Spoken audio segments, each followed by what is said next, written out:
alors père li may tëjee émission bi rek mooy subvention bi nga xamante ni moom lañ doon jox club sénégalais yi nga xamante ni ñoo doon qualifié en Ligue des champions africaine ak Coupe CAF état bi daat koy suspendre actuellement waa Jaraaf waxoon nañ dañuy boycotté mais tey suba gis nañ ni waa Sénégal bind ni ren championnat bi club yi dañoo war a dañoo nar a boycotté ndax subvention bi nga xamante ni moom la club yi doon qualifié Coupe CAF ak des champions jotatuñ ko loolu ban impact la nar a am si performance su équipe championnat yi nga xamante ni ñooy joué compétition africaine. Et aujourd'hui, je pense que quand on parle de football amateur, football professionnel, il y a une différence. Et j'ai toujours dit au président de club, il faudrait que vous vous imposiez devant l'État, que vous refusiez de jouer. Parce qu'aujourd'hui, cette convention collective qui doit être signée entre l'État et les professionnels du football doivent être faite. Les jeunes Sénégalais qui sont footballeurs ou sportifs sont aussi valables que les jeunes commerçants qui sont là, que les jeunes transporteurs qui sont là. On ne peut pas créer un ministère des sports, créer un ministère des transports et donner au transport ce qu'ils veulent et ne pas donner au sport ce qu'ils veulent. Mais c'est parce que les sportifs n'ont rien fait. Parce qu'ils ne se soucient pas des professionnels du football, des professionnels du sport. Les clubs, les présidents ne se soucient qu'à eux-mêmes. Si les présidents se souciaient aux clubs, qu'aujourd'hui, les clubs professionnels, on a parlé de professionnalisme.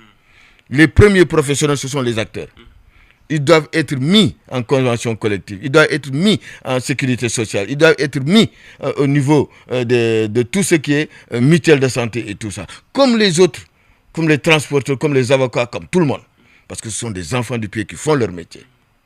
Mais non, on dit qu'on est professionnel et on ne veut pas donner à ces professionnels. Parce que si aujourd'hui, ces clubs-là allaient au ministère du Travail et imposer leurs joueurs, ce serait quelque chose que l'État va par force faire.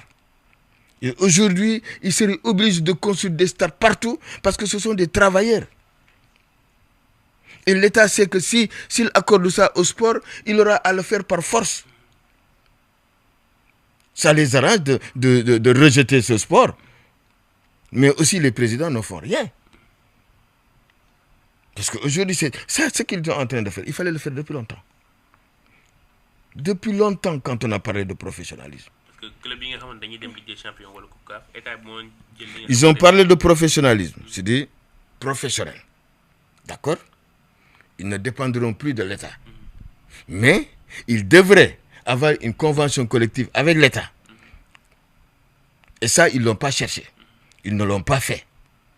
Parce que ce qui les arrangeait, c'est de ne pas payer normalement les joueurs. De ne pas payer d'impôts.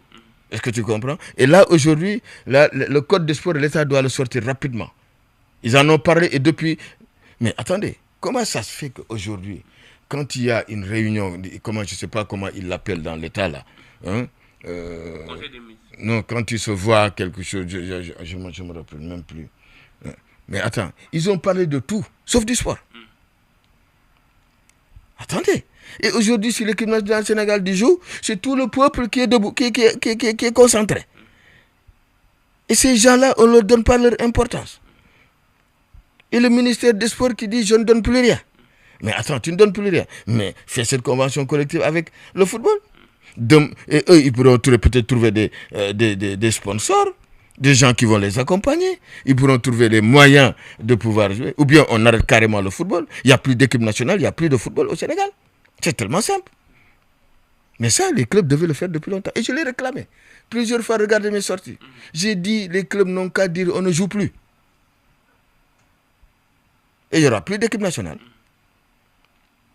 Et après, l'État va pouvoir peut-être maintenant dire au club, on va faire une convention collective, on va faire ceci, on va faire ceci, et que aujourd'hui, le métier du sport est accepté au Sénégal.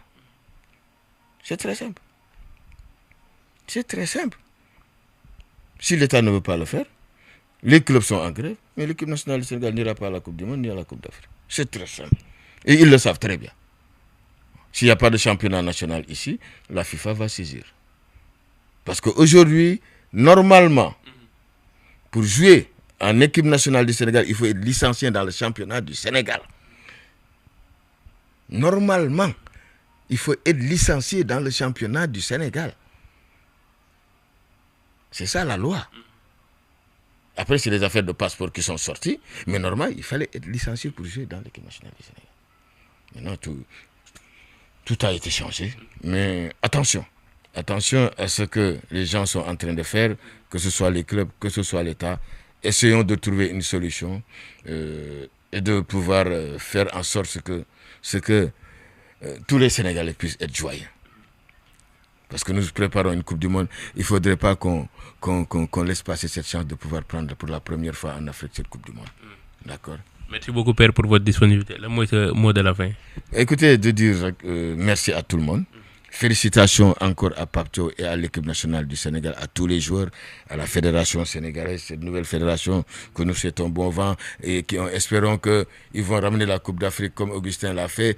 Ils auront à la Coupe du Monde. Ils feront mieux que Augustin et qu'aujourd'hui, l'État et les clubs vont trouver une solution avant qu'il n'y ait des catastrophes au niveau du football sénégalais. Voilà. Merci beaucoup, Père.